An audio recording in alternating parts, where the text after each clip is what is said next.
1917 में British government ने Balfour declaration के नाम पर एक स्टेटमेंट जारी की। ब्रिटिश गवर्नमेंट ने यहूदियों के लिए फ़लस्तीन में एक रियासत के क़याम को नागुज़ीर बयान किया और इस यहूदी रियासत के क़याम की पूरी सपोर्ट का इआदा किया गया।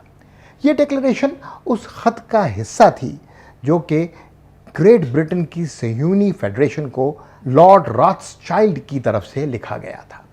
उधर अरब में तीसरी सऊदी स्टेट को मैनेज करने की तैयारियां शुरू की गईं और फिर ब्रिटिश इंटेलिजेंस सर्विस MI6 और ब्रिटिश साम्राज्य की मदद से 1932 में मुमलिकत सऊदी अरेबिया की बुनियाद रख दी गई।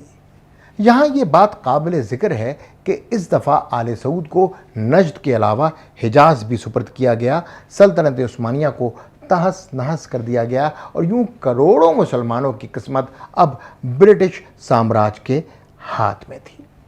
बेल्फोर डिक्लेरेशन पर पूरी तरह तेज़ी से अमल सऊदी अरब का पहला टास्क ठहरा।